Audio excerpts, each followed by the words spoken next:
give a loud round of applause to Rabbi Zecharia Wallerstein.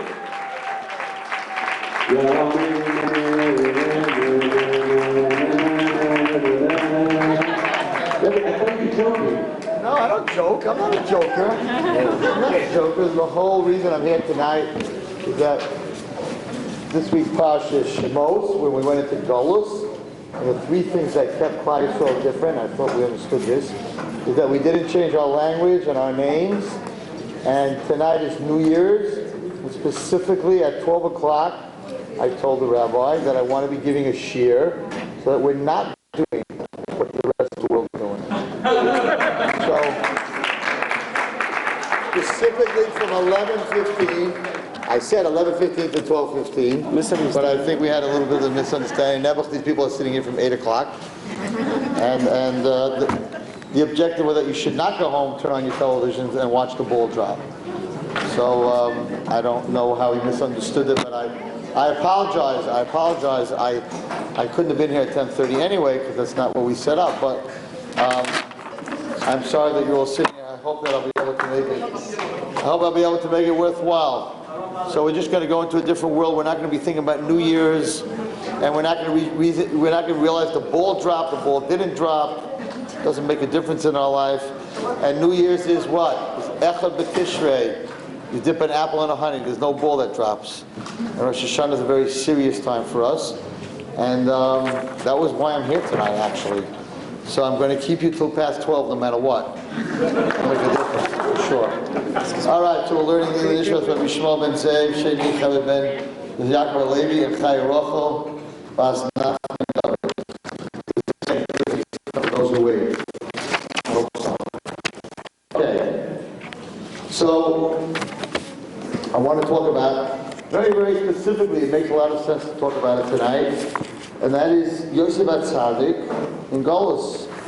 Yosef Tzaddik, who went to Golus, but I want to specifically speak about him tonight, and I want us to understand what it means to be a tzaddik. How do you become a tzaddik? So, the first look that we have, you know what? We don't have that many people here. Maybe I don't need the mic. I need this mic for Torah anytime.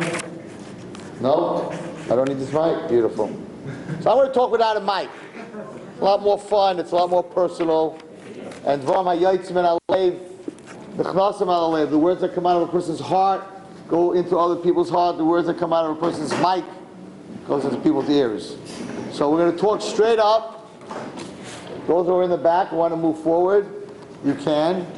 If you don't want to, you don't have to. So here, the first introduction to who Yosef HaTzadik really was. And that is in the beginning of Parshat Vayeshev. It says the following. Ela told us Yaakov, Yosef, the child of Yaakov Avinu was Yosef.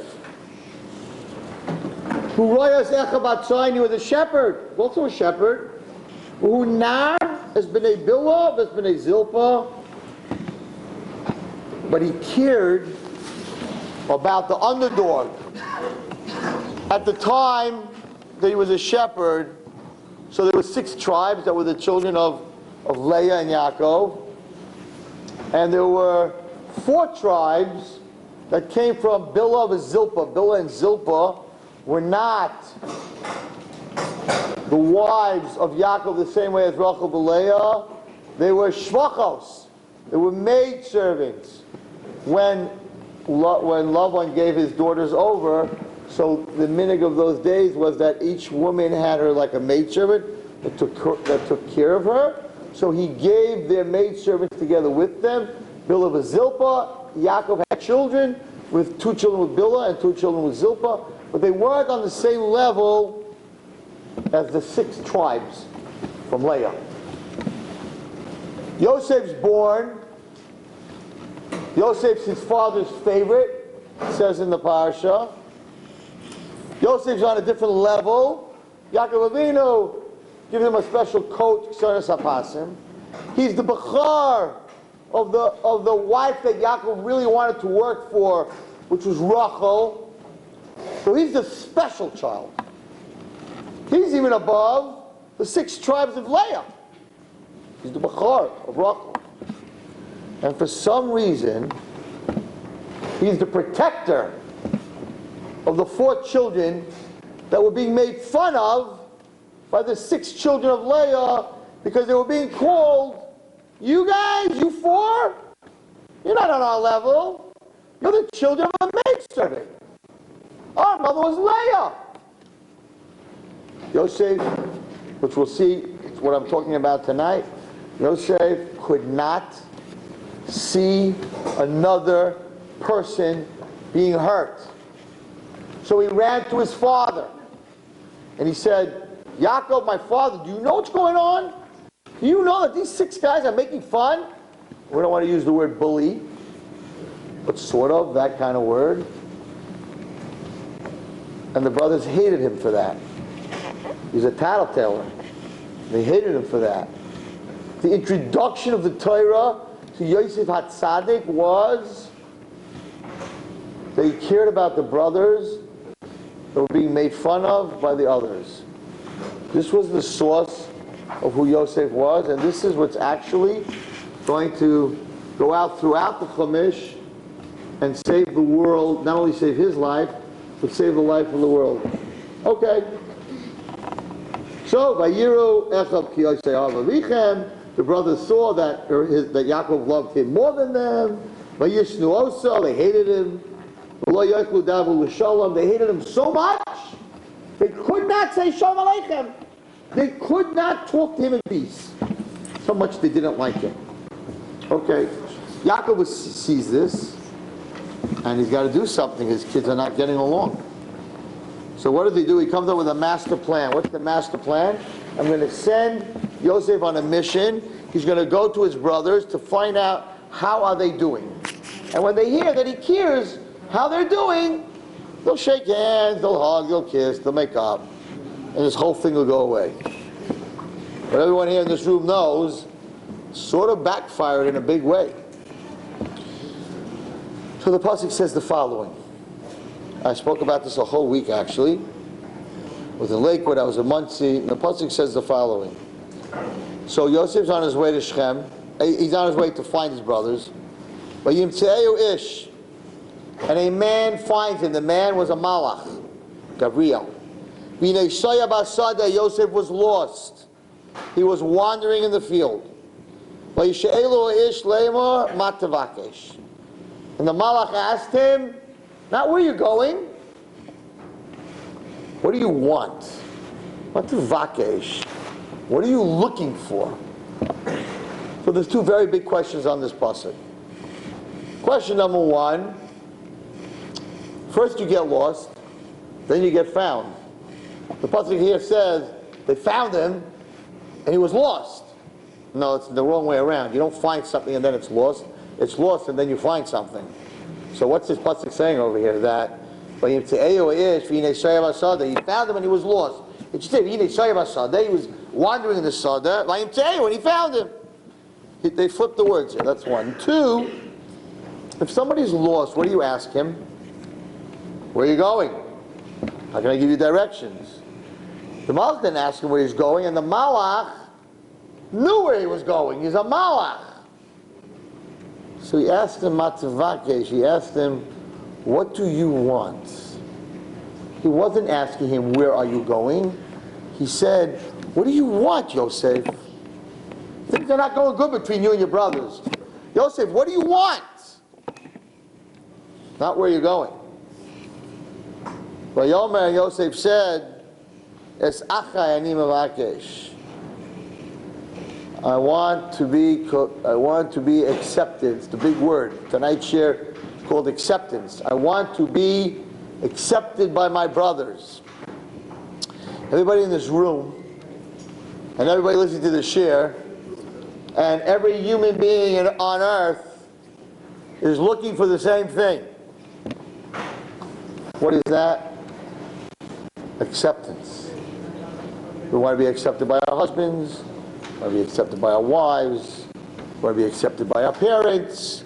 We want to be accepted by the people we work with, the people we live with. We will do some crazy stuff to be accepted. Yosef HaTzadik said to the Malach, my brothers don't accept me. What do I want? I just want to be accepted. The pasuk teaches us a very big lesson. I was by a shir before this, and I told this to the girls, this pasuk. It says that he found him, and he was lost. It should have said he was lost and he found him. Once somebody's lost, once a kid goes off the derech, once a marriage is broken, it's very hard to put it back together. Intervention takes 1,000,000 times more energy and money and time than prevention. The Malach over here is teaching us a lesson. He found him. He met him. He talked to him. He asked him, what do you want? And he realized after that that that this boy is very lost. And then he said, you're very lost, what do you want? Parents and children, it's very late in life when you find out when your kid's 17 and 18 that they're off the derech. It's very late in a marriage when you find out that your husband is not where he should be, or your wife is not where they should be, or they're online talking to people they shouldn't be. That's already v'hinei saya basada. You have to spend time with the people that you're having a relationship with. And if you spend time, you'll find out maybe something that you don't know. V'hinei saya basada. Your wife needs more compliments. Your child is lost. He's doing things he shouldn't do. He doesn't feel good about himself. He doesn't feel loved. He doesn't have self-esteem. But how do you find that? First it has to be vayim tse'ehu. You have to spend time. You have to talk to the child. Then v'hinei saya basada, you might find out, oy my child is lost in the field. Ma tavakesh. How do I help you?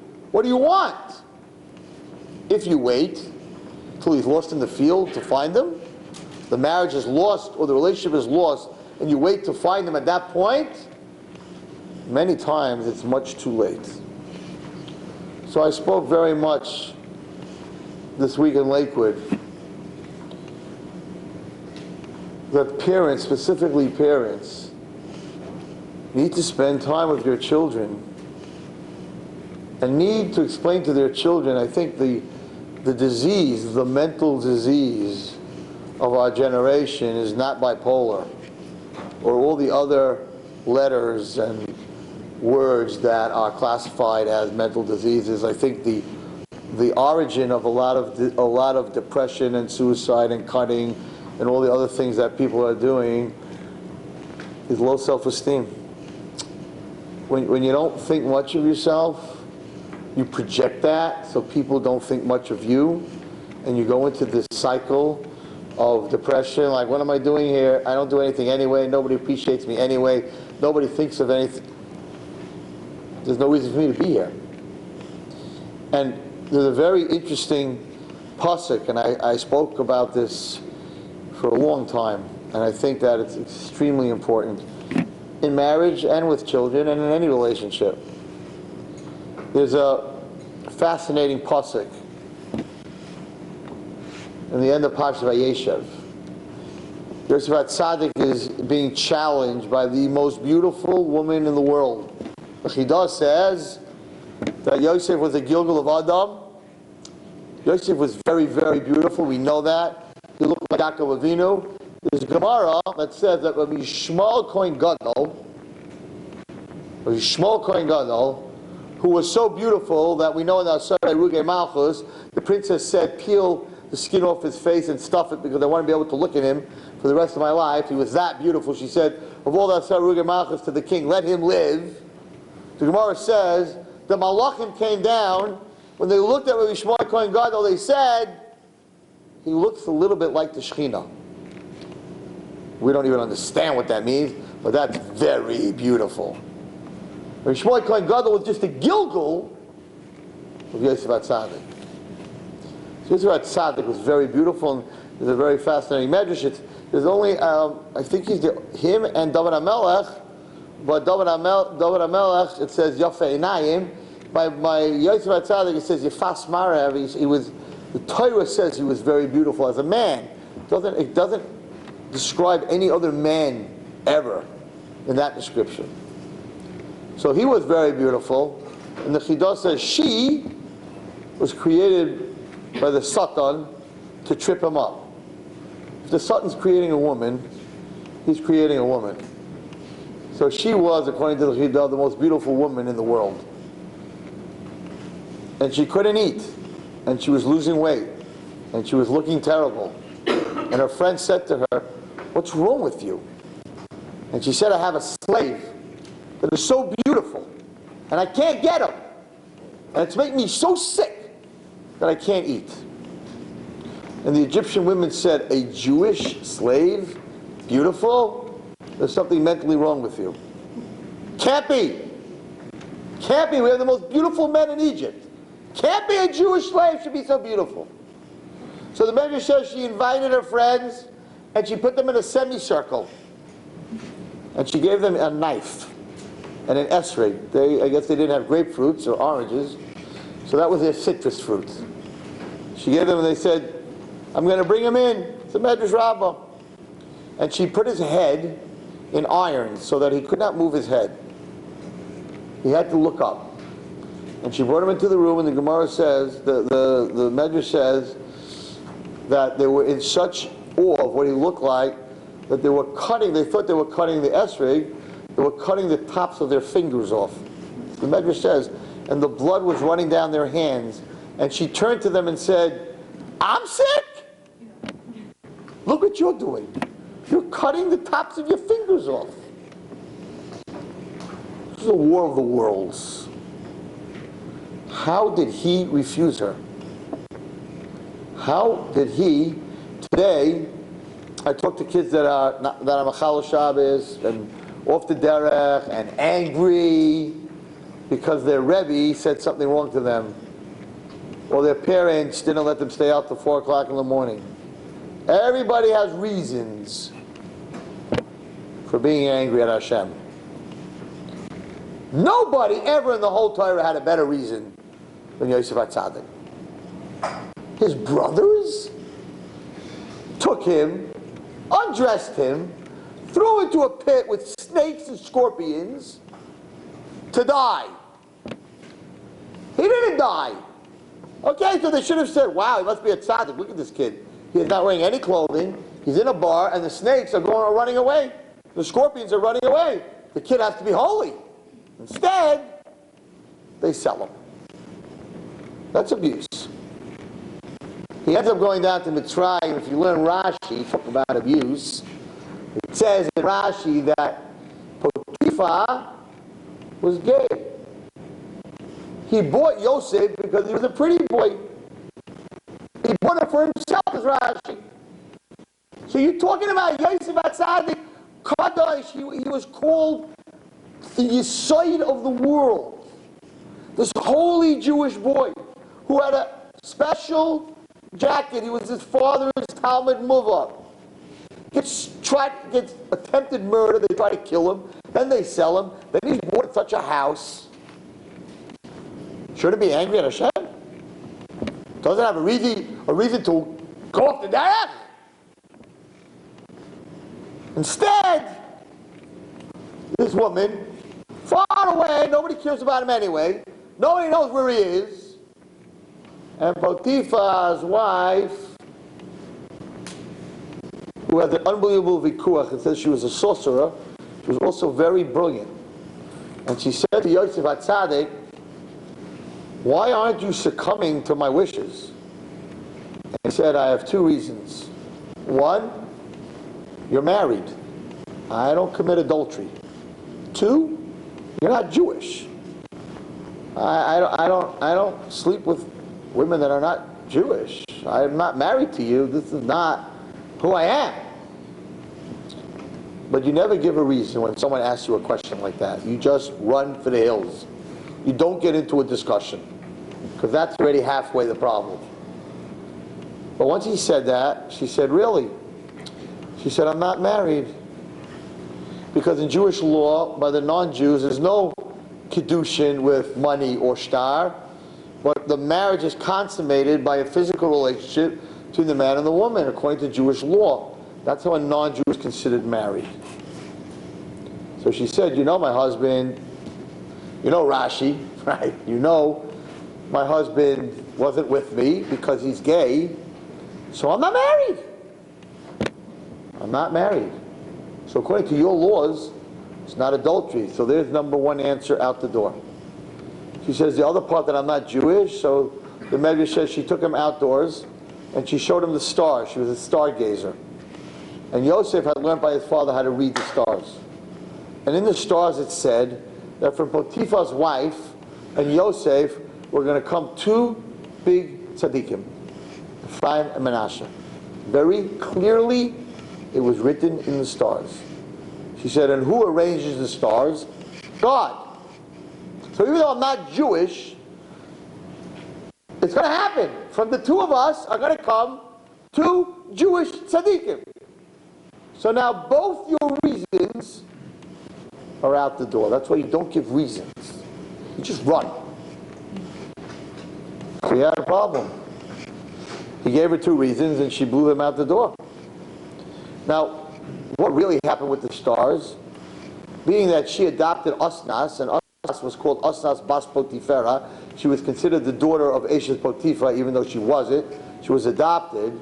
But from her came Ephraim and Manasseh. So what she saw in the stars is that from her and Yosef were coming Ephraim and Manasseh, but it was from her that she had Osnas that he was having Ephraim and Manasseh. So the stars said it, but the translation was wrong. So ladies and gentlemen, how did Yosef not mess up? Beautiful, unbelievable shot and a lesson for all of us. Vayima'en Yosef. Yosef refused her. And on the word Vayima'en, the men see this when they read the Chumash, is the shalshelas. Right? A shalshelas is a musical note. Every word in the Torah has a musical note. It's Vayima'en. Sort of a siren, like he refused, but it wasn't easy. But a shalshelas in English means a chain. And it looks like a corkscrew. The musical note on shalshelas looks like a corkscrew. It looks like a chain. It actually looks like a chain. A chain connects two things. What's connected to Yosef's Vayima'en? So we look in the Parsha, and we find another Vayima'en. There is one other Vayima'en in the Parsha. When they came to Yaakov with the jacket full of blood, and they came to be Menachem Avel, because Yaakov said, Vayima'en lihisnachem. I refuse to be comforted. You can't. Somebody's sitting Shiva, and people want to come visit. He can't close the door and say, it's bad enough today, you know, they have their special hours from 12 to 4, and then back from 6 to 8. It's like it's a birthday party. This is being Menachem Avel. What do you know, hours, like a doctor. You know, you come to the door, you're like, oh, we're not letting anyone in from between 12 and 2, nobody can come in. Menachem Avel is Menachem Avel. But he said, no. Well, your mindless knocking. No. I don't want no Nechama, no Menachem Avel. Have a good day. And he threw him out. You can't do that. Yaakov said something unbelievable. It's also brought down in the Chidah. Yaakov said, you brought me a coat. It's full of blood.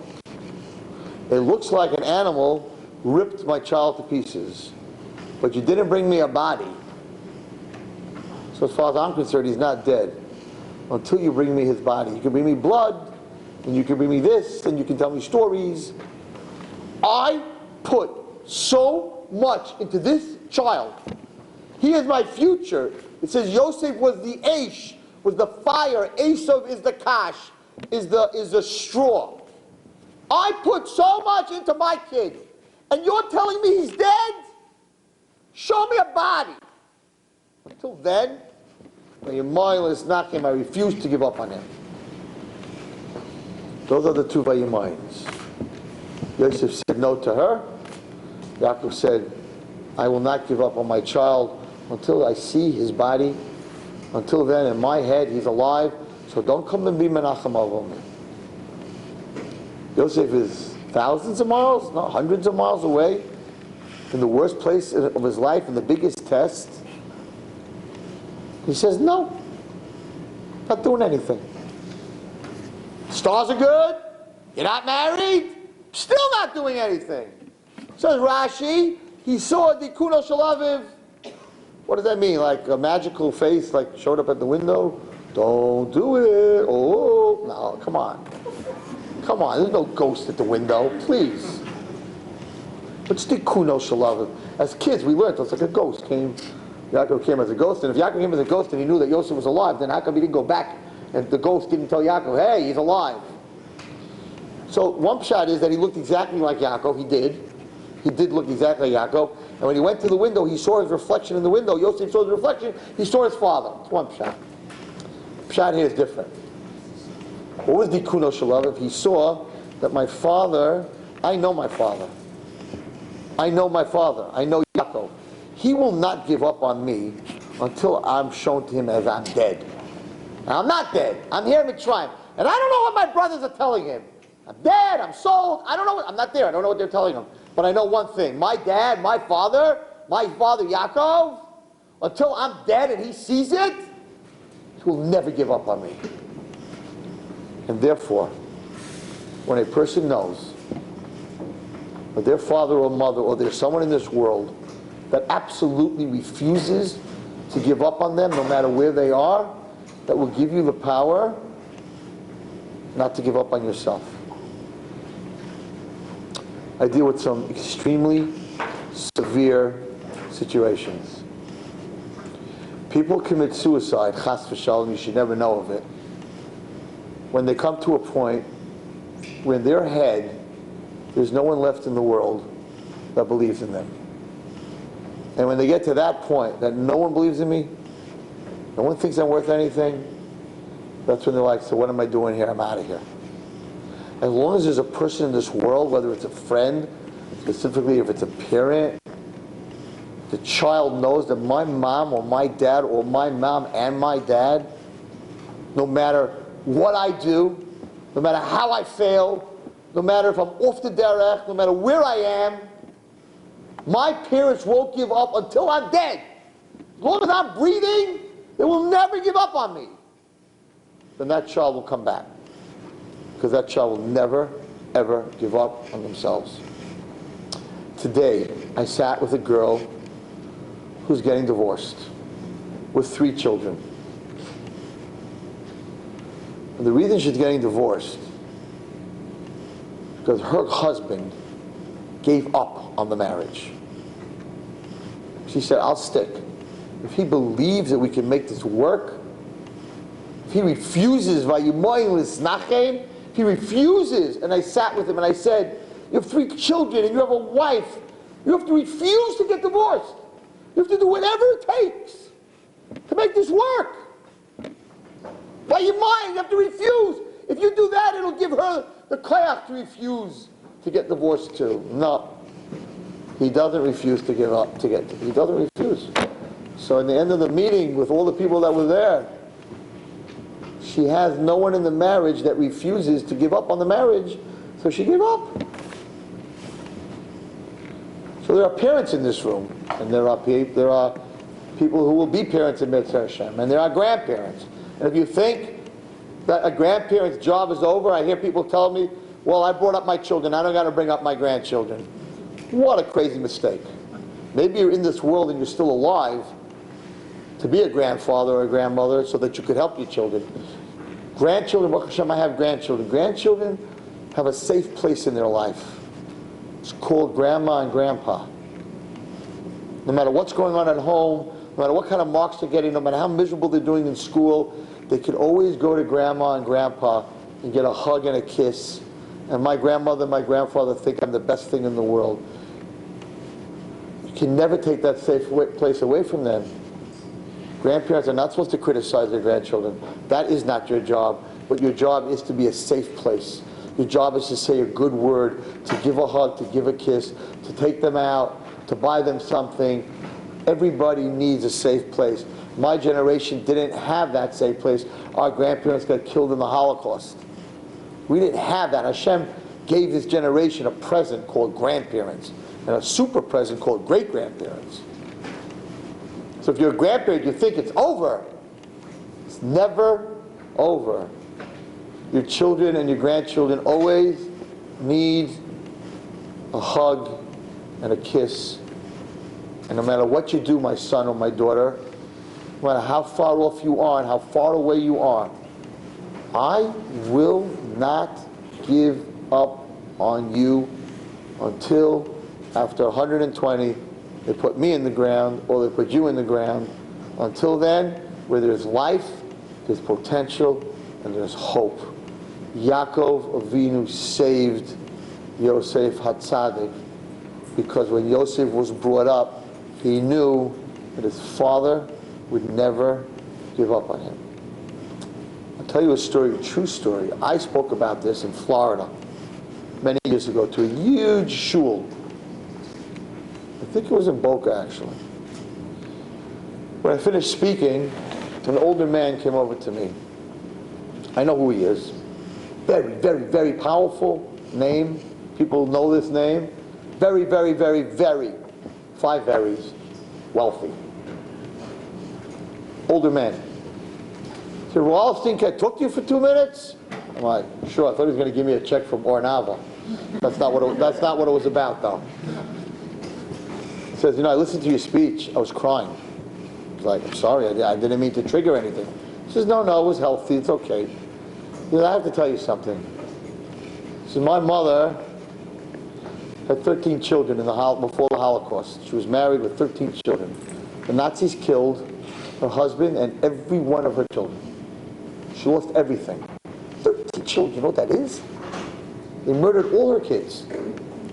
She came to America. She married my father, this guy's telling me.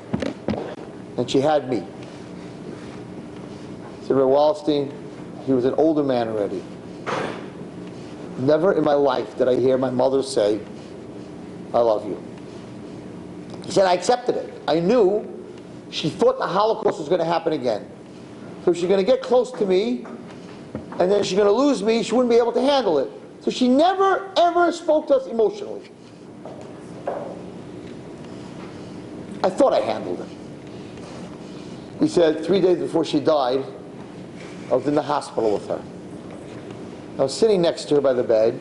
She was very unhealthy physically, but extremely clear mentally. And she said, Yankala, I'm changing the name so you don't know who he is, but she said, Yankala, there's something I never told you that I need to tell you. And he's like, oh my gosh. She's going to say it. No way, she couldn't say it. She said, Yankala, I just want to tell you, I'm very, very proud of you. He said, Rabbi Wallerstein, that's all I got. I didn't get I love you. I didn't get I'm sorry that I wasn't more loving to you. Rabbi Wallerstein, all I got was, Yankel, I am very proud of who you became. He said, Rabbi Wallerstein, I had a day in my life where I flipped in a business deal a bunch of buildings. I made close to $100 million that day. I'm like, no, I didn't say that. Like, where's the Meister? And I didn't say that. But I was thinking that while we're talking. He said, you don't understand the power. I sat by this deal. Everybody looked up to me. The power, the money. Thought it was the most important day of my life. He said, Rabbi, it was nothing compared to the day my mother told me, I'm proud of you. You don't know how right you are. Don't stop talking about it. That's what he told me. Don't ever stop talking about it. Parents, grandparents do not understand what it means, how important it is to a child to hear, I love you. I refuse ever. You need to know, in your darkest corner, in your darkest moment, my son and my daughter, no matter how far away you are and how deep you're in it, you have a mother and a father, or a father, that will never, ever give up. And I am telling you that if a child knows that, in their darkest corner, they will come out. They'll make it. But when you think your mother and father gave up, you're willing to give up on yourself. What a lesson from one word of the Torah. By your mind. So we need to go home. And we need to stop with this stupid technology.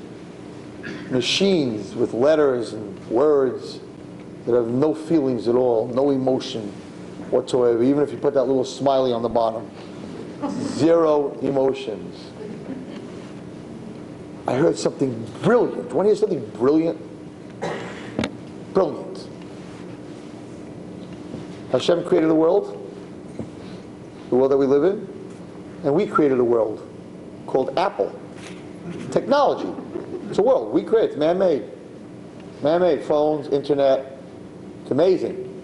It's even, to me, it's like much bigger than Kriyas Yamsuf. Because in Kriyas Yamsuf it says, one of the Nisim was that the 12 tribes went through 12 different ways, right? And one tribe could talk to the other tribe on the other side of the ocean. I'm like, hello, I can talk to China. Like, big deal.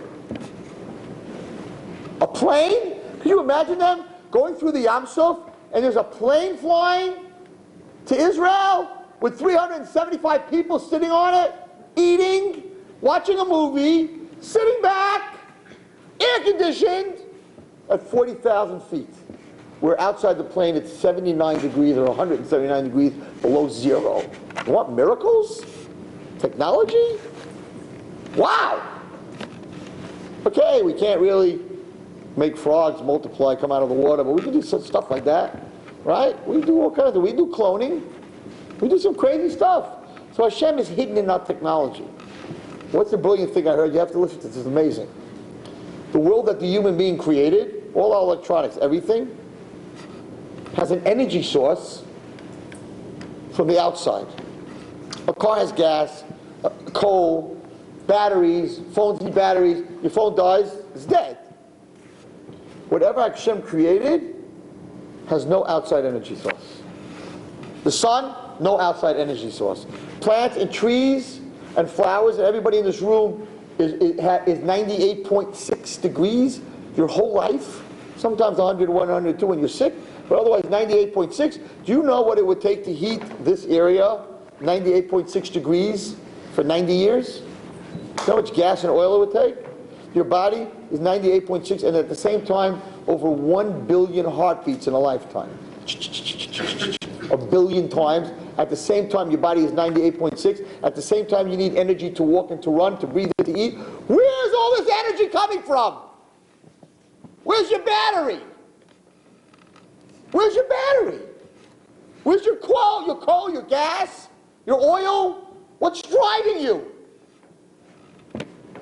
Where's the battery for the sun? Where's the battery for a tree, for a little seed to end up becoming a 40-foot tree? Where's the energy from that?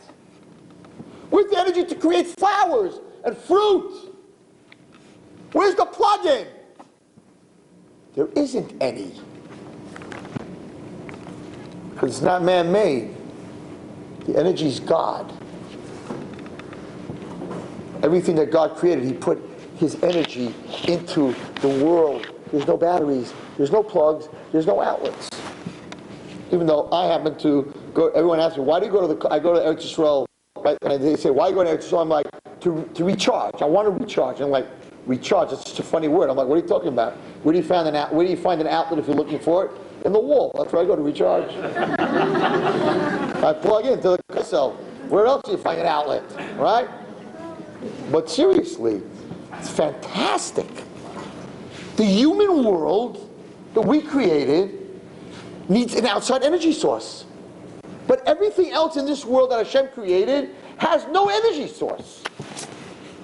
It's all God. I dealt with this with atheists. I'm like, so where's the energy? Where's it coming from? It's an energy. I'm like, and where does the energy come from? It's an energy. I'm like, but where does the energy come from? It has to come from somewhere. Because Baruch Hu, when he created the world, he put himself in the plants, in the trees, in the animals, and everything. Animals are 98.6. We're 98.6. The whole living world has an inside temperature without any batteries. There's no batteries. A for our batteries, C, D, AA, AAA, nothing. Just the rabbit, the little alkaline rabbit, but we're not the rabbit. Because Baruch Hu created this world and he put this energy into this world, and we're so busy playing with the toys that we have when our children need us. Our children need us so badly. This little girl in pre-1A, I asked her name is Malki. I said, Malki, who does your mother, it also backfired by the way. I said, Malki, who does your mother love the most in the world? Of course I'm thinking she's going to say Malki, that's why I asked her. And she's like, Ruchi! I'm like, uh-oh. I'm like, Malki, Ruchi's your sister, your baby sister, right? Your little baby sister. She's cute. She goes, no. She's not even a relative. I'm like, this is really not working. Malki, I think we're going to go to lunch. Who's Ruchi?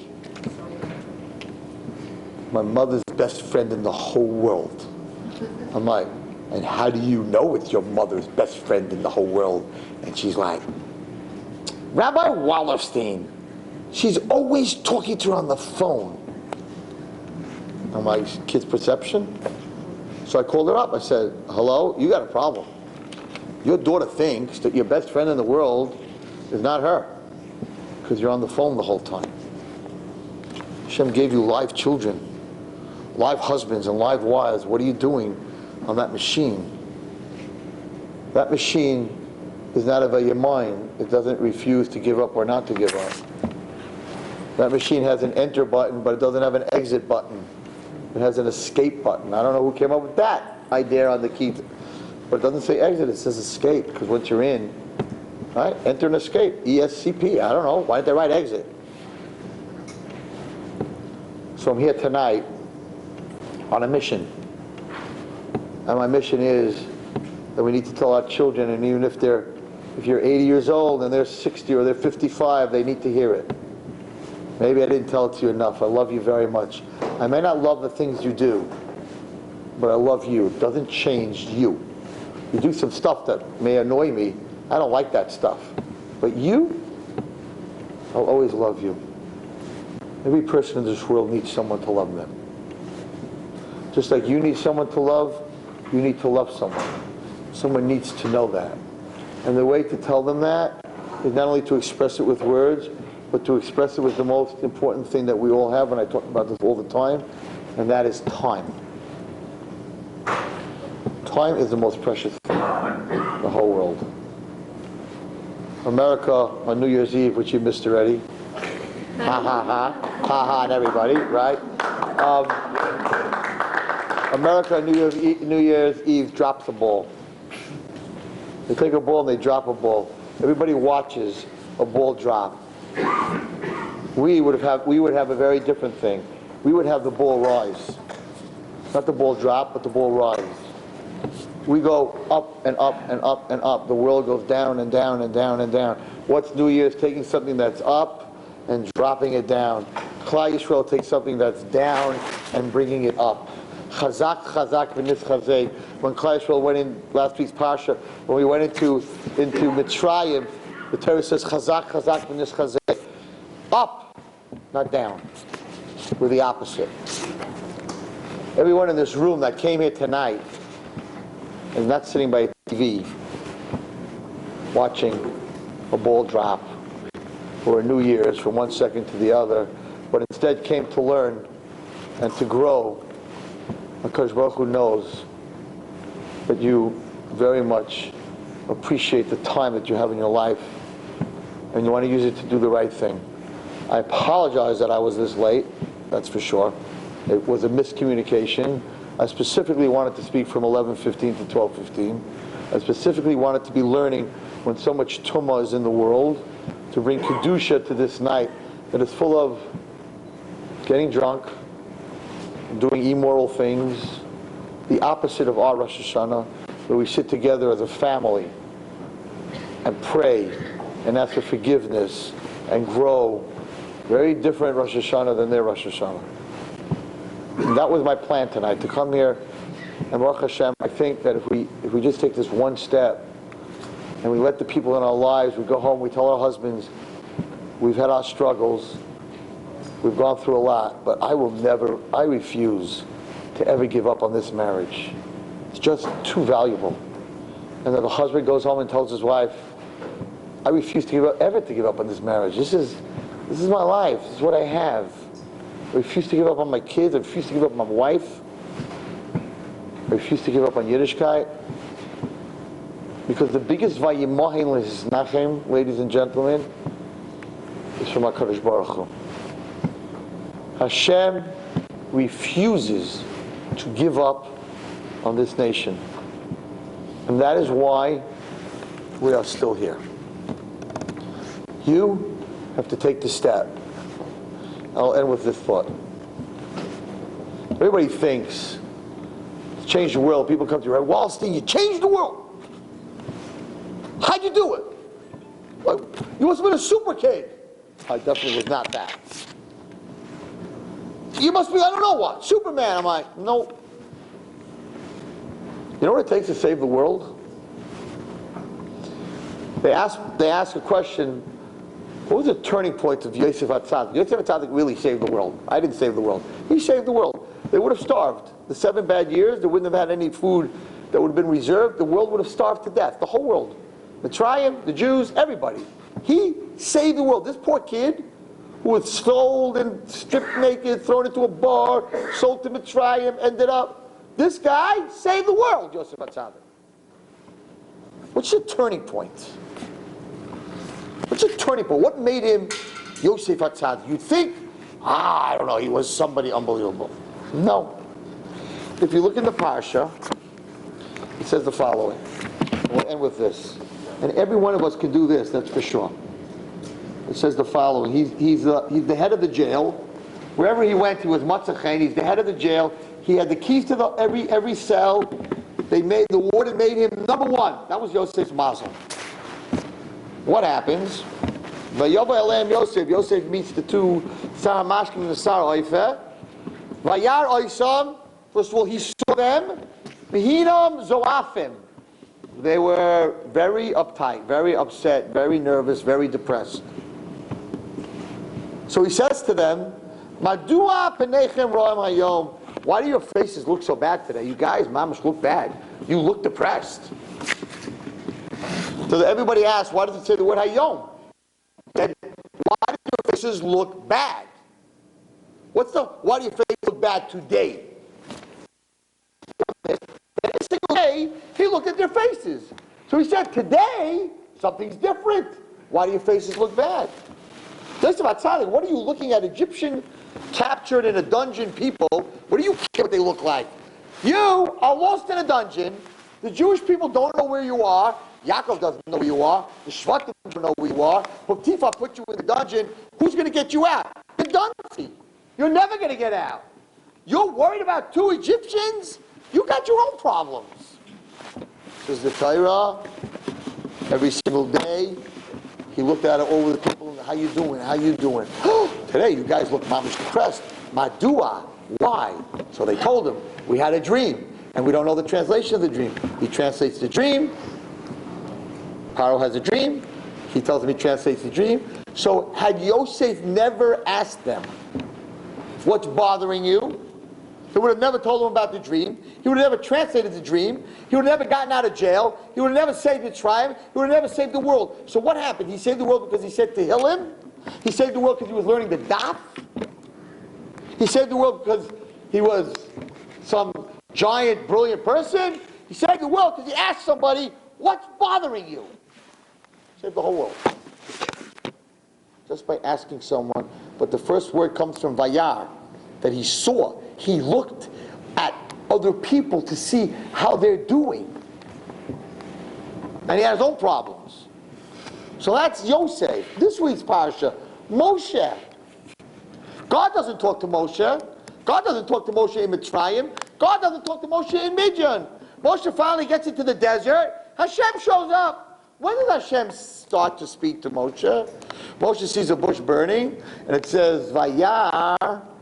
Hashem says, Kisor min derech. Hashem saw that he turned off the road and said, Madua, what's wrong with this bush?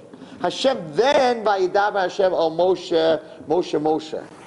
Hashem didn't talk to Moshe until Moshe stopped and said, something's different. Why? What's going on here? Hashem said, for someone to be a leader, you have to be able to see that things are different, and you have to ask the question, why? Going back to what I told you before with the Malach, by talking to him, he realized that he was lost, and all he wanted to be was a brother. So what we learn from Moshe Rabbeinu and what we learn from Yosef HaTzadik is that to become a leader and to save the world, it's just looking at another person and asking them, what's wrong? Why? What's going on? That's what makes a leader. That's what makes a Yosef HaTzadik, and that's what makes a Moshe Rabbeinu. And there's nobody in this room that can't do that. You just have to care. You just have to look. I call it the second look. I myself, I'm standing in front of you giving you this whole speech. I go shopping Erev Shabbos in this place called Chapanash in Flatbush because they have great coleslaw, okay? And I go every single week, and there's this poor old little lady who sits outside with her little paper cup collecting tzedakah. So I'm very good. I spend a lot of money on the food I buy, so I feel guilty. So this poor lady sitting out there in the cold, I put $1 in her paper cup. She's a very nice lady. Sometimes she says to me, Rabbi Wallerstein, you're so handsome, you're getting younger. Then I put $5 in the cup. Why not? For $5 for a compliment, that's cheap, right? But she knows me already, right? So a few years ago, it was a very cold day, and I come outside, and there's this young, like a seminary girl, I don't know, maybe 17 and a half, and she's giving her, it was like, I usually go at 11 o'clock. It was like 8:30 in the morning. She was already sitting out there in the cold, and the seminary girl is giving her a coffee with a chocolate Danish. And she's like, thank you, she's giving her brachas, she's have a shidduch, and she gives all these brachas, whatever it is, and I go over to the girl, because that's how I like to talk, and I'm like, do you do this every Friday? She goes, yeah, ever since I spoke to her. I'm like, what does that mean, ever since you spoke to her? She said, I'll tell you the truth, Rabbi Wallerstein, I know who you are. She said, I used to come in the morning to buy stuff, and bakery stuff from Chapanash, whatever it is, and she would sit there, and she didn't have a bag of food or anything. And I was like wondering, like, when does she eat? She sits her whole day here at 8:30, 9:30, till they close, till 2:30. And she doesn't have a bag of food. So I asked her,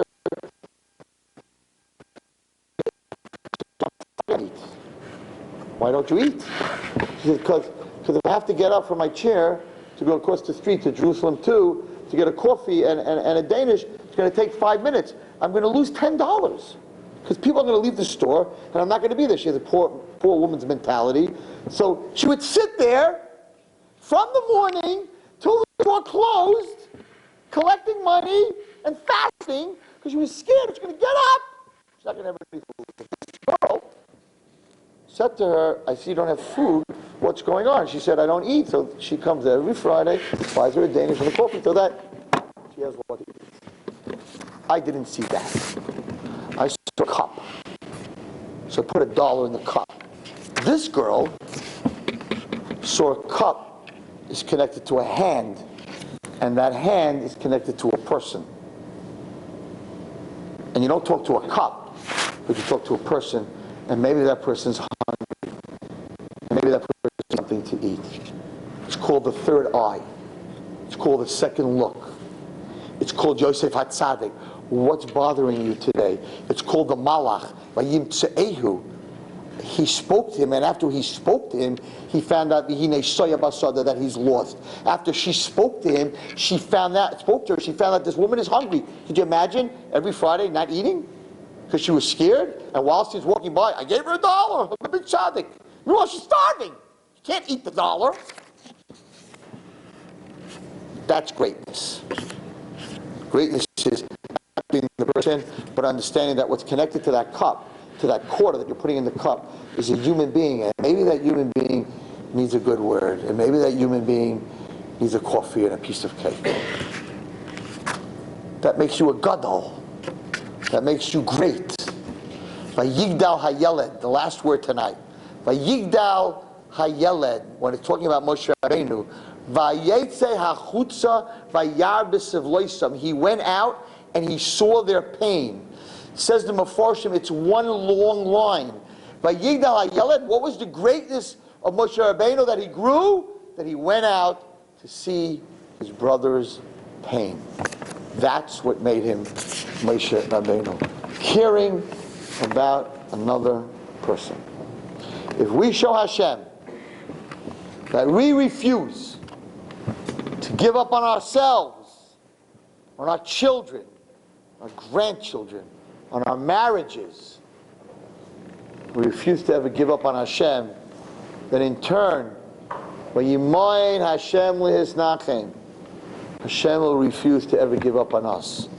And with that knowledge that no matter what gullus we're going through, and we're going through a lot of stuff, but with that knowledge that He refuses to give up on us, and that we will be here until Mashiach comes, that will give us in Mitzvah Hashem the strength to give up, not to give up, to refuse to give up on ourselves. Hatzlacha and bracha, and you totally missed New Year's. Bracha to you all is that you shouldn't totally miss the real one, which is Rosh Hashanah. We should all come to the Rosh Hashanah Mitzvah Hashem, Rosh Chodesh Tishrei with Mashiach, healthy, besimcha, with children, shalom bayis, and health. Thank you very much.